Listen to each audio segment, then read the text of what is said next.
네, 안녕하세요. 와이난 영어원에서 영어를 가르치고 있는 육서진 강사라고 합니다. 네, 오늘 초등학교 졸업하고 이제 중학교 1학년 될 학생들을 위해서 간단하게 한번 학습 설명회 준비해 봤는데요. 그 중에서도 잠신중학교 1학년 학생들이 앞으로 어떻게 공부해야 할지 한번 같이 살펴볼게요. 자, 1년 동안 어떻게 공부해야 되는지 간단하게 한번 분기별로 나눠봤고요. 그 다음 잠신중은 어떤 유형으로 출제되는지 시험 문제 한번 확인해 보겠습니다.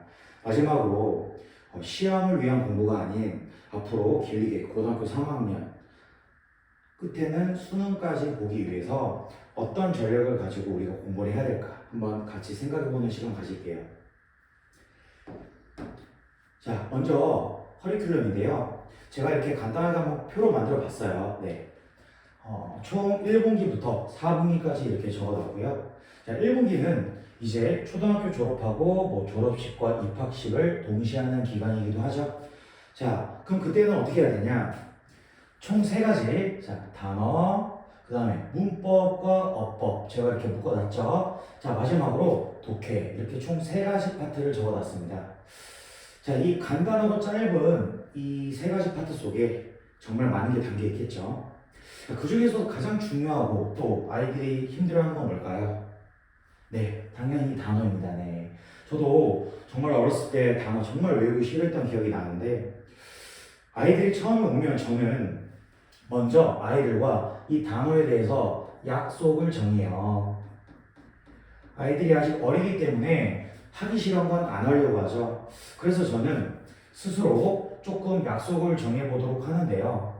먼저 기본적으로 한 30개에서 많게는 50개 정도를 할당해 주고요. 그걸 외우라고 합니다. 네.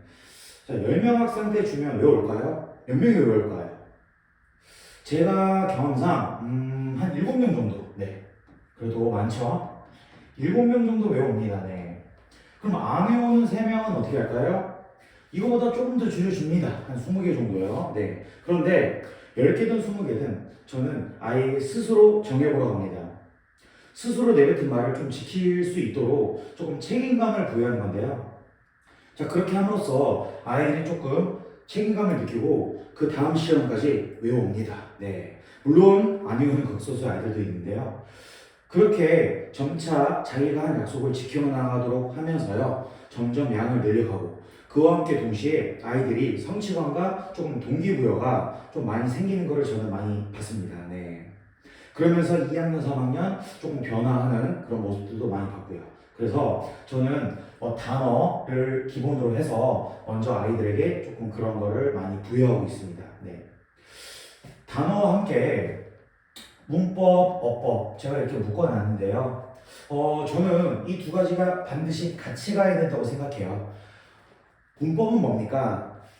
법이죠. 네. 글을 쓰기 위해서 지켜야 하는 법입니다. 그럼 어법은 뭐죠? 내가 배운 법을 가지고 실전, 즉 한 문장에서 직접 적용을 해보면서 활용까지 하는 거죠. 결국은 문법 시간에 이해한 이론을 실제로 문장에서 눈 씻고 계속 찾아야죠. 네.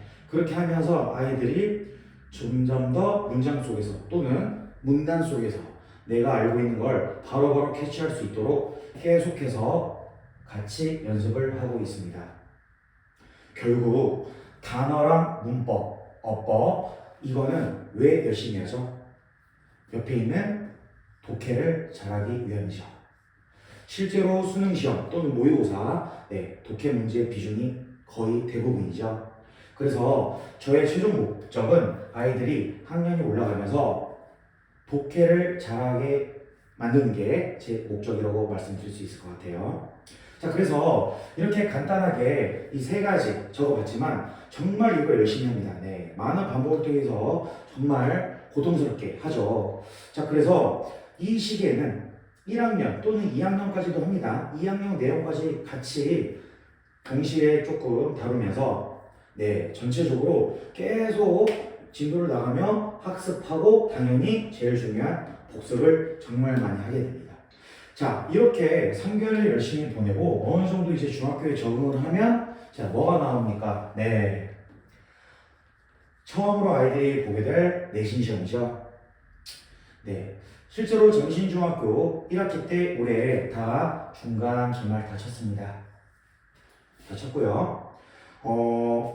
완성, 실전 이렇게 다소 조금 일반적인 단어를 적어놨는데요. 결국에는 이론학습뿐만 아니라 실전 연습까지, 즉 많은 문제를 푼다는 소리입니다. 네. 어린 친구들은 아직 공부에 그런 습관이 안 잡힌 친구들이 많기 때문에 실제로 공부를 이때 잘 안 하다가도 이때 돼서 강제로 막 하다 보니까 아이가 조금 흥미가 붙는 경우가 생각보다 꽤 많더라고요. 그래서 저는 이 시기도 중요하지만 오히려 이때 정말 강제라면 강제에 정말 조금 강요를 많이 합니다. 아이들에게 좀 미안한데요. 그만큼 힘든 만큼 아이들이 스스로 좀 강해지면서 본인이 같은 시간에 쳐낼 수 있는 그런 분량도 늘어나는 걸 저는 정말 많이 봤거든요. 그래서 이렇게 열심히 연습하고 결국은 복습과 실전 문제풀이 뻔한 얘기지만 이렇게 저희가 확인을 한번 해봤습니다. 자, 그 다음 시험이 끝난 뒤에 여러 방학 때는 뭐합니까? 똑같습니다. 단어, 문법 똑같이 가고요. 자, 독해 당연히 갑니다. 자, 그런데 제가 이렇게 심화라는 말을 새로 바꿨습니다. 자, 이때는 이제 한 학기가 지나고 2학기로 접어드는 단계죠. 그렇기 때문에 자, 물론 학생 수준을 좀 고려하는데요. 제가 궁극적으로 원하는 목표는 고등 단어랑 고등 구문을 이때 같이 한번 시키는 겁니다. 물론 조금 실력이 되고 또 의사를 물어봐서 아이가 좀 하겠다는 그런 의지를 보이면 그 아이들에게 이 두 가지를 좀 숙제로 부여하고 있고요. 학원에 와서 틀린 문제나 모르는 문제 또는 어려운 구조들을 조교 선생님이나 저랑 같이 확인하고 반드시 해결하고 하원하도록 하고 있습니다. 자, 그 다음 마지막 4분기는 이제 겨울방학이 시작되죠. 그런데 장신중 갈 학생들은 조금 유념해야 될 게 장신중학교는 올해 2학기 때 시험이 없습니다. 올해 없었기 때문에 내년에도 없겠죠. 그래서 장신중은 다른 학교보다 조금의 여유가 있습니다. 시험을 안 보기 때문에요. 그래서 단어, 문법, 어법 계속 갑니다. 똑같이. 자, 그런데 이번에 제가 좀 강화라는 단어를 써봤어요. 강화, 조금 더 강하게 조금 하는 거죠. 즉, 고등 구문을 제가 수업 시간에 조금 넣어봅니다. 같이 좀 진행하는데, 물론 어려워하겠죠. 그렇지만, 몇 문장씩이라도 아이들이 이 고등 구문에 대해서 조금 익숙해지도록 조금 그렇게 하는 목적을 가지고 이때 수업에 좀 넣어서 하고 있고요. 물론 이때도 학생 수준별 학생 수준을 따져서 자, 고등 단어나 또 구문학습 똑같이 가면서 자, 모의고사도 한 두세 질문 정도를 조금 꾸준히 풀게 합니다. 물론 많이 틀리겠죠. 그렇지만 이때의 목적은 그냥 익숙해지게 하기 위함이죠. 계속해서 모의고사가 이런 식으로 나오는구나 아이들이 몸으로 스스로 느끼게끔 계속해서 반복을 시키는 겁니다. 자, 이렇게 1월부터 12월까지 이렇게 공부를 열심히 하고 나서 자, 그러면 이제 시험을 봐야 되는데 중학교 때 또 잘 봐야 되죠. 그래서 장신중 시험은 어떤 경향이냐. 자, 제가 간단하게 써봤습니다. 대부분 중학교가 그럴 것 같아요. 비슷합니다. 비슷하고요. 자, 장신중도 교과서 내용이 범위가 두 과입니다. 두 과. 대부분 두 과예요. 자, 두 과고 각 과마다 대화문이랑 본문이 꼭 나오죠. 출판사 불문, 대화문, 본문 무조건 있습니다. 자, 대화문과 본문 정말 꼼꼼하게 해야 돼. 실제로 외우다시피 해야 됩니다. 실제로 그렇게 시키고 있고요. 자, 그러면 장신중학교는 1학년 문제수 1학기 기말고사 기준입니다. 객관식 18문항, 서술형이 몇 문항이에요? 10문항. 상대적으로 많죠. 그래서 전체 문제수는 28문항이지만 서술형에서 실제로 아이들이 많이 어려워합니다. 한 개를 틀렸다. 서술형에서 틀리죠. 그만큼 서술형 학습이 꼼꼼하게 이루어져야 된다. 네, 이렇게 말씀드릴 수 있을 것 같고요. 기본적으로 문법은 한 과당 2개씩 있어요. 그래서 두 파트, 총 4파트에 대해서 학교에 배우게 되고, 저희가 연습을 할 때도 저 4파트에 대해서 이론을 배우면 어떻게 해야 된다고요? 진짜로 정확하게 이해합니다. 거의 완벽하게 이해를 하고, 실제로 엄청나게 많이 물어봄으로써 아이들이 거의 노이즈에 걸릴 정도로, 네, 그렇게 많이 물어보고 있고요.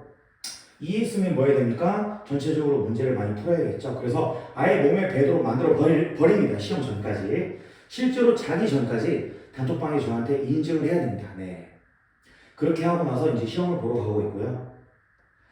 문제는 뭐 올해 같은 경우에는 네, 교과서가 개정이 돼서 중학교 1학년 기출 문제가 없었죠. 네, 그래서 최대한 기출처럼 저희가 만들어가지고 네, 많이 풀렸고요. 네, 그래서 실제적으로 많이 반복시켰고 대부분 다 95점 또는 뭐 100점 이렇게 좋은 결과가 나왔었습니다. 자, 그러면 한번 어떤 식으로 문제 나왔는지 한번 간단하게 한번 봐볼게요. 자, 이렇게 객관식이 총 8문항, 서술형 10문항 이렇게 써봤고요. 간단하게 색깔별로 좀 난이도 중정도 되는 거, 그 다음에 좀 시간이 좀 걸렸을 것 같다, 조금 고난이도의 이렇게 문항들 색깔로 표시해봤습니다. 자, 근데 간단하게 보시면 어떻게 보이세요? 빈칸, 추론, 뭐 내용이, 문장삽입, 일치불일치, 어법 계속해서 어떻습니까? 유형이 겹치고 있죠? 네. 이런 유형들은 다 어느 영어 시험이나 나오는 거죠. 뭐 토플, 탭스. 그런데 대부분의 아이들 먹으니까 결국엔 대학을 가기 위해서 수능을 보죠. 그래서 저는 아이들이 안 그래도 힘든 시험 기간에 그냥 무지성으로 하기보다는 그래도 조금이라도 동기부여가 되게 하고자 너희들이 지금 하고 있는 것들이 나중에 다 수능이 나오는 유형들이라 수능을 연습하는 거다 이렇게 말을 좀 자주 해줘요. 물론 대부분 아이들은 잘 귀에 안 들어오겠지만 실례로 지금 1학년 때부터 3학년 때까지 같이 하고 있던 어떤 친구가 정말 태도가 많이 변했는데요.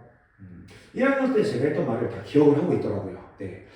그래서 저는 아직 결혼을 안 했습니다만 정말 아무리 어려도 다 기억을 하는구나 좀 새삼스럽게 조금 느껴본 그런 순간들도 많이 있었어요. 그래서 저는 이런 말들을 하는 게 정말 아이들한테 언젠가는 마음속에 들어갈 거라고 생각을 하고 조금 계속해서 말을 하는 편입니다. 그래서 지금 객관식에서는 이렇게 한 문제 정도 제가 표시를 했고요. 서술형 실제로 많이 여기서 틀렸고 보통은 저랑 같이 공부했던 친구들이 9번을 좀 한 개 틀렸습니다. 틀린 친구들이요. 네. 그래서 이렇게 어떻게 나왔길래 서술형에서 이렇게 한 개 틀렸을까 한번 뒤에서 이제 문제를 한번 살펴보겠습니다. 자, 먼저 객관식입니다. 객관식 실제로 기말고사 9번 문제였고요. 어법상 옳은 거. 이게 분명히 옳은 거라고 써 있는데 아이들이 옳지 않은 걸 골라와요. 그래서 저는 항상 옳은 거다, 옳지 않은 거다, OX로 먼저 표시를 하게끔 하고요. 실제로 문제 풀 때 항상 확인을 합니다. 네. 그래서 조금 중학교는 실수를 줄이는 그걸 조금 목표로 해서 많이 연습을 하고 있습니다. 자, 어떻습니까? 문장을 통으로 넣어놨죠? 보통 고등학교가 이렇게 내는데 지금 교과서가 개정이 되고 조금 고등학교 유형으로 내려고 중학교 선생님들이 많이 노력을 하는 것 같아요. 이렇게 밑줄을 쳐버리면 아이들이 다 봐야 되죠. 네. 그렇지만 항상 동사를 기본으로 봐야 한다. 그래서 여기 보이시면 and가 보이죠? 결국에는 등위 접속사 항상 연습하는 걸 기억하는 학생은 이 인조의 시제가 틀렸다는 것을 바로 캐치할 수 있었고요.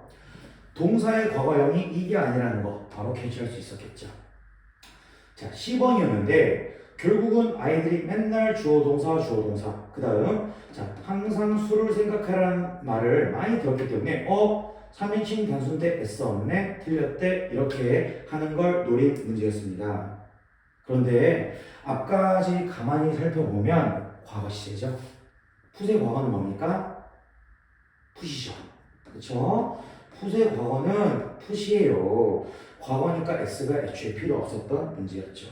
이렇게 아이들의 실수를 유발하는 문제가 중학교에서는 많이 나오고 있습니다. 자, 다음 문제를 한번 넘어가 볼게요. 자, 다음 문제는 아까 말씀드렸던 서술형 9번 문제예요. 이 문제를 제가 보고 조금 놀라웠던 사실은요. 이미 문제에서 논리관계를 나타내고 있어요. 감정을 느끼면 했던 행동을 설명하라 이거예요. 그러면 여기 있는 지수가 감정을 느끼면, 즉 대표적인 인과관계 원인이죠. 그 다음에 결과죠. 이게 인과관계라고 하는 거죠. 자, 문제 속에서 이미 인과관계를 나타내고 있죠. 그래서 실제로 여기 표에 보시면 감정이 나와 있고 그 다음 행동이 나와 있는데 아이들이 어땠을까요? 이거를 바꿔 썼습니다. 여기 보시면 접속사 링이 제시가 되어 있죠. 이걸 바꿔 써버렸습니다. 그래서 정말 아깝게 틀린 학생이 있어서 정말 제가 이 문제는 계속 기억에 남는 이런 문제입니다. 네. 그래서 항상 서술형은 항상 꼼꼼하게, 꼼꼼하게 학습하는 게 중요할 것 같습니다. 자, 그 다음 객관식 한번 봐보겠습니다. 네.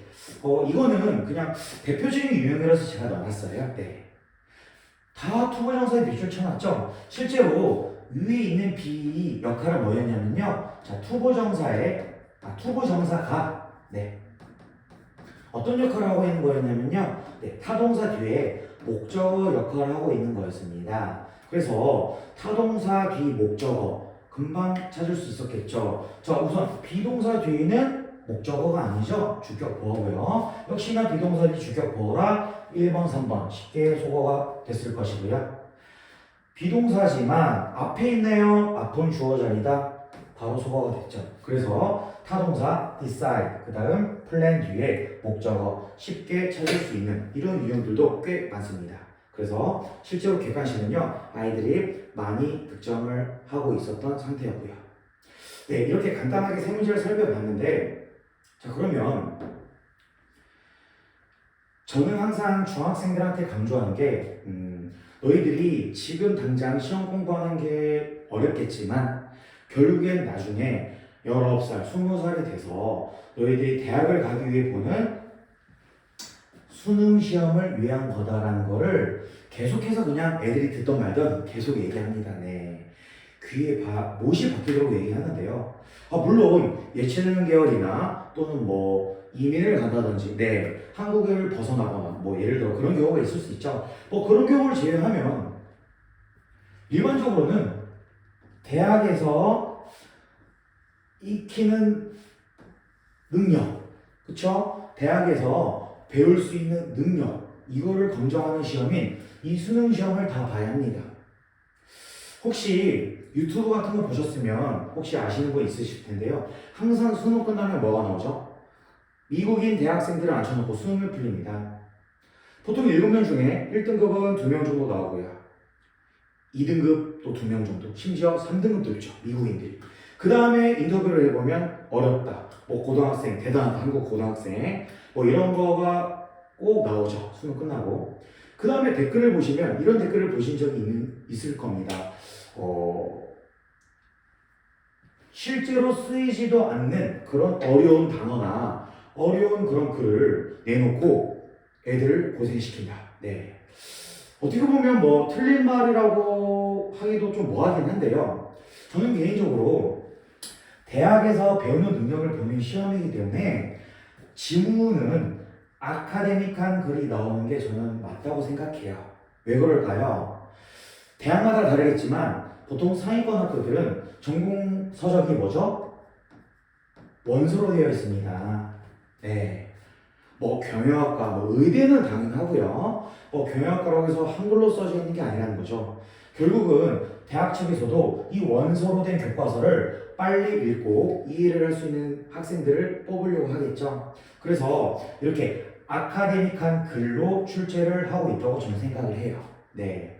그래서 결국은 이런 어려운 글을 읽고 이해하는 능력, 이게 굉장히 중요하다는 거고요. 자, 그래서 결국에 뭐가 중요하다? 네, 독해가 제일 중요하죠. 자, 그래서 저는 아직 어린 중학교 1, 2학년 학생들한테 그냥 책상에 앉아 있어라. 네, 이거를 정말 많이 강조합니다. 아무리 좋은 자료, 또 아무리 좋은 수업 퀄리티를 제공하려고 해도 아이가 앉아서 집중을 안 한다든지 또는 잠시도 못 앉아 있다든지 그러면 아무 소용이 없잖아요. 그래서 저는 이런 어린 친구들한테는 이 부분을 굉장히 강하게 강조합니다. 정말 강하게 했더니 물론 우는 아이도 있는데요. 그만큼 저는 변하는 아이들을 많이 봤습니다. 그래서 아이들에게 좀 미안하지만 저는 당분간은 이런 거를 제가 바꿀 생각은 없고요. 자, 그러면 우리가 결국은 시험을 보기 위한 영어를 앞으로 공부를 해야 되는데, 자, 그러면 왜 해야 될까요? 우리가 아이가 영어를 보는 과정을 조금 시작할 때 저는 조금 딱 박아놓고 시작하길 원해요. 물론 내용적으로는 단어, 중고등학교 최대한 많이 외워라, 암기해라, 자, 문법 학습에 집중해라, 누구나 하는 얘기죠. 그렇지만 옆에 있는 문장들 한번 볼까요? 제가 처음에 중학생에 오면 또는 고등학생, 기초가 없는 학생들한테 물어봅니다. 첫 번째 문장 해석해봐라. 다 잘합니다. 그녀는 선생님이 되었다. 그렇죠? 자, 두 번째 문장 해석해봐라 했을 때 아이들이 어떻게 합니까? 멈춥니다. 왜요? 드레스는 그녀가 되었다죠. 자, 결국엔 똑같은 become이라는 동사인데 왜 해석이 달라질까? 결국엔 아이들이 직접 느끼게끔 하기 위해서 이런 문제를 물어보는 것이죠. 자, 아시는 분 아시죠? 티처는 주격 보어죠. 주어랑 동격이 됩니다. 자, 두 번째 문장은요, 동격이 됩니까? 안 됩니까? 어떻게 그녀가 드레스예요? 말이 안 되죠? 그래서 어떤 아이들은 이게 아하, 삼형식이구나 하고요. become이 뭐뭐가 되다가 아니라 삼형식 뜻이 있겠구나 하고 찾아봅니다. 제가 아이들한테 바라는 거는요, 자, 이 두 번째, 후자의 경우를 굉장히 바르고 있죠. 그래서 어울리다라는 뜻이 있다는 것을 스스로 찾아봤을 때 그 아이가 굉장히 빠른 실력 향상이 있을 거라고 저는 믿습니다. 밑에 문장도 마찬가지죠. 굉장히 쉽게 해석합니다. 그녀는 학교로 달려갔다. 두 번째 문장 해봐라 했을 때 이렇게 갑자기 글짓기를 합니다. 아이들이. 그녀는 그녀의 회사에 달려갔다는 아닌 것 같으니 뭐 출근했다. 그죠? 뭐 서둘러 갔다. 여러 가지 말들이 나옵니다. 그렇지만 이것도 마찬가지입니다. 얘는 목적어죠. 삼형식이죠. 그랬더니 자, 찾아봤더니 운영하다라는 뜻이 있구나. 이렇게 스스로 아이가 찾아보고 했을 때 장기 교육에 남는다고 생각합니다. 자, 다음 화면 보시면요. 이번엔 조금 긴 문장을 가져왔는데요. 실제로 모의고사에 출제됐던 그런 기출 문장입니다. 자, 문장은요. 제가 항상 강조하는 건 한 문장을 꼼꼼하게 도식화해라. 도식화라고 적었지만 거의 해부하다시피 하는 겁니다. 자, 두 번째, 단어를 외웠을 때 뜻도 떠올리지만 이미지를 떠올려라. 항상 독해할 때마다 강조하고 있는 부분인데요. 자, 이 문장을 해석해보면 자, 더 시프트, 변화는 어디로부터의 변화? 사냥으로부터 어디까지? 농업으로부터의 변화가 프로듀스, 만들어냈습니다. 근본적인 변화를 만들어냈대요. 어디 있어서? 인간관계에 있어서요. 누구와의 관계? 동물과의 관계요. 자, 이렇게 해석을 하고 무슨 말이야? 물어봤을 때 대답을 못하죠. 결국은 내가 분석을 해서 그대로 직역을 하고, 즉 해석이죠. 이걸로 끝나면 안 된다는 거죠. 어디까지 해야 되죠? 나만의 언어로 자연스럽게 의미를 받아들여야 됩니다. 즉 이게 이해죠. 즉 해석과 이해가 만났을 때 뭐라고 합니까? 그때 우리는 독해라고 하죠. 결국은 최종적인 목적은 독해이기 때문에 실제로 아이들이 연습을 하다 보면 사냥에서 농업으로 변화했기 때문에 실제로 머릿속에는 농업이 남아있어야 됩니다. 자, 사냥에서 농업으로 변화했기 때문에 원인이죠. 결과는 뭐죠? 인간과 동물과의 관계를 바꿨습니다. 그러면 어디까지 이해해야 됩니까? 사냥은 동물을 죽이는 거, 농업은 동물과 일하는 거, 즉 동물 안 죽이고 동물한테 좋은 내용이 있구나.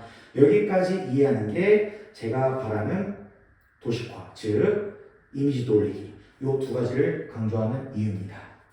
네, 자, 이렇게 아이들이 공부를 하고 또 시험을 보고 이렇게 1년 동안의 과정을 거치면서 동기부여 또 성취감 제가 좀 많이 들도록 이렇게 아이들한테 노력을 많이 해주는데요. 그래서 저는 앞으로도 내신부터 수능까지 한 번에 끝까지 가도록 아이들에게 열심히 가르치는 강사가 되도록 하겠습니다. 네, 지금까지 들어주셔서 감사합니다.